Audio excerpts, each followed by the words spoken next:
বন্ধুরা, আজকের এই ভিডিওতে আমি কথা বলবো 7 জন এমন বিখ্যাত মানুষের ব্যাপারে যারা নিজের ধর্ম ছেড়ে সনাতন হিন্দু ধর্ম গ্রহণ করেছেন।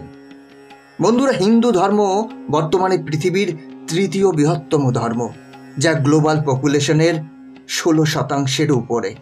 আর বন্ধুরা, যখন কথা আসে পৃথিবীর পুরনো ধর্মের, সেখানে সনাতন হিন্দু ধর্মেরই নাম সবার প্রথমেই আসে। সনাতন ধর্ম হলো দুনিয়ার সব থেকে পুরনো ধর্ম, কিন্তু দুনিয়ায় হিন্দু ধর্ম প্রসিদ্ধ হয় তখন থেকে যখন স্বামী বিবেকানন্দ 1893 সালে আমেরিকার শিকাগোতে হওয়া বিশ্ব ধর্ম সম্মেলনে এক যুগান্তকারী ভাষণ দিয়েছিলেন। এরপর পৃথিবীর লোকেরা হিন্দু ধর্মের বেদ ও উপনিষদকে পড়ে এবং এর জ্ঞানকে পুরো দুনিয়ায় প্রচার করে। এরপর লক্ষ লক্ষ মানুষ নিজের ইচ্ছা অনুসারে হিন্দু ধর্ম গ্রহণ করে। বন্ধুরা, স্বামীজির সেই ভাষণ যা শুনলে গায়ে কাঁটা দিয়ে ওঠে। সেই ভাষণে স্বামীজি বলেছিলেন, আমার আমেরিকান ভাই ও বোনেরা, আপনাদের এই আন্তরিকতায় আমার হৃদয় ভরে গেছে। আমি দুনিয়ার প্রাচীন সাধু ও পরম্পরার তরফ থেকে আপনাদের ধন্যবাদ জানাই, আর সব জাতি সম্প্রদায় ও কোটি কোটি হিন্দুদের তরফ থেকে কৃতজ্ঞতা প্রকাশ করছি। আমার ধন্যবাদ অন্য বক্তাদেরও, যারা এই মঞ্চে এটা বলেছেন যে দুনিয়ায় সহনশীলতার প্রচার সুদূর পূর্ব থেকে ছড়িয়েছে। আমি গর্বিত যে আমি এরকম ধর্ম থেকে এসেছি যে দুনিয়াকে সহনশীলতা এবং সার্বভৌমত্বের শিক্ষা দিয়েছে। আমি শুধু সার্বভৌমত্ব এবং সহনশীলতায় বিশ্বাস করি না, আমি পৃথিবীর সব ধর্মকে সত্য হিসেবে স্বীকার করি। বন্ধুরা, এই ভাষণে স্বামী বিবেকানন্দ এবং সনাতনকে পুরো পৃথিবীতে প্রসিদ্ধতা এনে দেয়। আর লক্ষ লক্ষ মানুষ হাজার বছর আগের লেখা আমাদের বেদ, পুরাণ ও উপনিষদের অপার জ্ঞানকে অধ্যয়ন করে। বন্ধুরা, আজ এই ভিডিওতে আপনাদের বলবো এরকমই 7 জন জনপ্রিয় লোকেদের বিষয়ে, যারা সগৌরবের সাথে সনাতন হিন্দু ধর্ম গ্রহণ করেছেন। তাহলে চলুন জেনে নেওয়া যাক। বন্ধুরা, প্রথমেই বলবো জুলিয়া রবার্ট। এই জুলিয়া রবার্ট একজন আমেরিকান তথা হলিউড অভিনেত্রী এবং প্রডিউসার। এনার জন্ম 28 অক্টোবর 1967 সালে আমেরিকায় হয়েছে। উনি 3টি গোল্ডেন গ্লোব অ্যাওয়ার্ড জিতেছেন। জুলিয়া রবার্টকে হলিউডের সব থেকে দামি অ্যাক্ট্রেস হিসেবে মানা হয়। উনি অসংখ্য হিট ফিল্ম করেছেন। উনি খুবই জনপ্রিয় অভিনেত্রী। যদি আমরা কথা বলি জুলিয়া রবার্ট হিন্দু ধর্ম কেন গ্রহণ করেছেন, কি কারণ ছিল যার জন্য তিনি ধার্মিক ও আধ্যাত্মিক জিনিসে বিশ্বাস করেন। বন্ধুরা, সালটা ছিল 2010। জুলিয়া রবার্ট একটি ইন্টারভিউতে বলেছেন যে তিনি একজন হিন্দু, এবং তার সাথে এও বলেছেন যে উনি গুরু নিমকরলি বাবার ভক্ত। উনি তাকে হিন্দু ধর্মে আকর্ষিত করে। বন্ধুরা, নিমকরলি বাবা একজন হিন্দু ধর্মগুরু ছিলেন, যিনি হনুমানজির ভক্ত ছিলেন। ওনার জন্ম 1900 সালে এবং মৃত্যু 1973 সালে হয়েছিল। ভারতের বাইরে নিমকরলি বাবা একজন স্পিরিচুয়াল মাস্টারের নামে পরিচিত, মানে আধ্যাত্মিক ধর্মগুরু। বন্ধুরা, 2009 সালে স্বামী ধরমদেও আশ্রম, যেটা হরিয়ানায় অবস্থিত, সেখানে জুলিয়া রবার্ট নিজের 3 জন সন্তানকে হিন্দু নাম দিয়েছেন।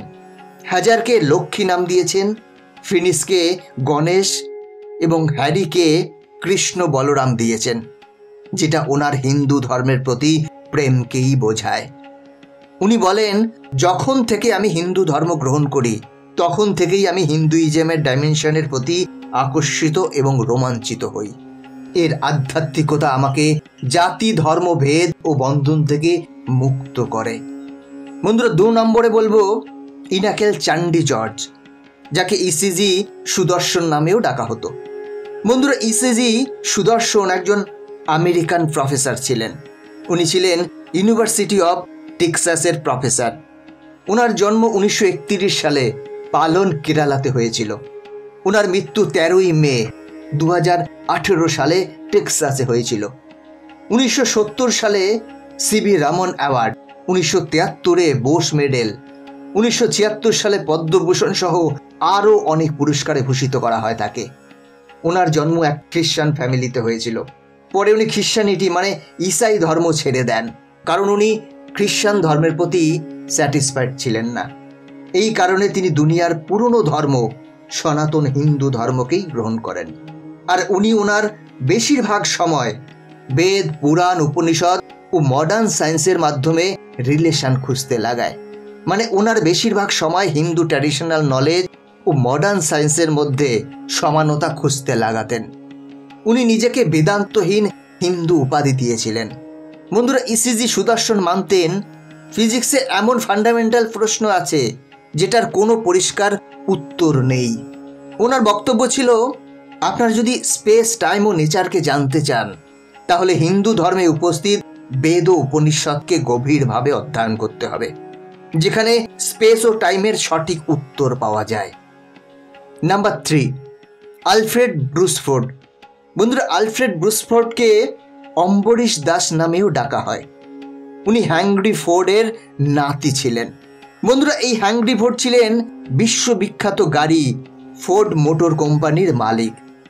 ওনার জন্ম 1950 সালে ইউএসএতে হয়েছিল। বর্তমানে উনি ফোর্ড মোটর কোম্পানির চেয়ারম্যান। উনি হিন্দু ধর্ম তখন গ্রহণ করেছেন যখন উনি 1974 সালে ভক্তি বেদান্ত স্বামীর সাথে সাক্ষাৎ করেন। এরপর 1975 সালে international society for Krishna consciousness মানে ইসকনে জয়েন করেন আর প্রথমবার ভারতে আসেন। উনি হাওয়াইয়ে অবস্থিত হিন্দু মন্দিরের জন্য $5 লক্ষ দান করেছিলেন, যা 1983 সালে সম্পূর্ণ হয়েছে। এছাড়া উনি সনাতন ধর্মের প্রচারের জন্য অনেক কিছু করেছেন। Number 4, George Harrison. বন্ধুরা, জর্জ হ্যারিসন একজন সিঙ্গার, রাইটার, মিউজিশিয়ান এবং মিউজিক অ্যান্ড ফিল্ম প্রডিউসার ছিলেন। ওনার জন্ম 1943 সালে এবং মৃত্যু নভেম্বর 2001 সালে হয়। উনি 1966 সালে ভারতে এসেছিলেন পণ্ডিত রবিশঙ্করের কাছ থেকে সেতার শেখার জন্য। এরপর 1969 সালে উনি হিন্দু ধর্ম গ্রহণ করেন, যখন উনি ভক্তি বেদান্ত স্বামীর সাথে সাক্ষাৎ করেন। উনি হচ্ছেন ইন্টারন্যাশনাল হরে কৃষ্ণ মুভমেন্টের founder. George Harrison Maharishi Mahesh যোগীর কাছ থেকে মেডিটেশন করা শেখেন। এরপর উনি ভগবান শ্রীকৃষ্ণের উপরে অনেক গান বের করেন, যেমন হরে কৃষ্ণ হরে রামা, যেটা ইউরোপ এবং এশিয়ায় খুবই পপুলার হয়। আর হিন্দু ধর্ম গ্রহণ করার পর জর্জ হ্যারিসন সনাতনের পোশাক, ধুতি পাজামা পরতে শুরু করেন। হরে কৃষ্ণ মন্ত্র ওনার জীবনের একটা অংশ হয়ে দাঁড়ায়, যেটা উনি বারবার উচ্চারণ করতেন। এই মন্ত্র নিয়ে ওনার বক্তব্য ছিল, এই মন্ত্র আমাকে আধ্যাত্মিকতার দিকে নিয়ে যায়। Number 5, David Frawley. বন্ধুরা, ডেভিড ফাওলে একজন আয়ুর্বেদিক টিচার, লেখক এবং অ্যাস্ট্রোলজার। এনার জন্ম 1950 সালে আমেরিকায় হয়েছে। এনার স্ত্রীর নাম যোগিনী সম্ভাবী চোপড়া। উনি একজন ইন্ডিয়ান হিন্দু। উনি যোগা ও আয়ুর্বেদের উপর অনেকগুলো বইও লিখেছেন এবং 1915 সালে ওনাকে ভারত সরকারের তরফ থেকে পদ্মভূষণ অ্যাওয়ার্ডও দেওয়া হয়। এনার হিন্দু ধর্মে আসার মুখ্য কারণ আধ্যাত্মিকতা। Number 6, Russell Edward Brand. বন্ধুরা, রাসেল এডওয়ার্ড ব্র্যান্ড একজন ইংলিশ কমেডিয়ান অ্যাক্টর। এনার জন্ম 1975 সালে ইংল্যান্ডে হয়েছে। যখন এক ইন্টারভিউতে ওনাকে জিজ্ঞাসা করা হয়, আপনি কি হিন্দু? তখন উনি বলেন, হ্যাঁ, আমার হিন্দু ধর্মের প্রতি গভীর সম্পর্ক। আমি হিন্দু ধর্মকে ফলো করি। আমার শরীরকে ফিট রাখার জন্য এবং মেন্টাল স্ট্রেট ঠিক রাখার জন্য যোগা ও মেডিটেশন করি। রাসেল ব্র্যান্ডও অনেকবার ভারতে এসেছেন এবং ওনার বিয়ে কেটি পেরির সাথে রাজস্থানে করেছেন, সম্পূর্ণ হিন্দু নিয়ম মেনে। Number 7, Claudia Ciesla. বন্ধুরা, ক্লাউডিয়া সিসলা একজন জার্মান অ্যাক্টর এবং মডেল। উনি ইন্ডিয়ান ফিল্ম ইন্ডাস্ট্রিতেও অনেক কাজ করেছেন, যিনি বিগ বস সিরিজেও পার্টিসিপেট করেছেন। ওনার জন্ম 12 ফেব্রুয়ারি 1987 সালে জার্মানিতে হয়েছে। সিসলার হিন্দু ধর্ম গ্রহণ করার পিছনে কারণ হিসেবে তিনি বলেছেন, ওনার বেশিরভাগ বন্ধু হিন্দু এবং হিন্দু রীতিরীতি ওনার খুবই পছন্দ। বন্ধুরা, এরকম হাজার হাজার মানুষ আছেন যারা সনাতন হিন্দু ধর্মে সামিল হচ্ছেন বা হয়েছেন। বলতে শুরু করলে সারা দিন পেরিয়ে যাবে, কিন্তু বলা শেষ হবে না। বন্ধুরা, আজকের ভিডিও এখানেই শেষ করছি। ভিডিওটা কেমন লাগলো কমেন্ট করে জানাবেন। কমেন্টে জয় শ্রীকৃষ্ণ অবশ্যই লিখবেন। দেখা হচ্ছে পরবর্তী ভিডিওতে। ভালো থাকবেন, সাথে থাকবেন।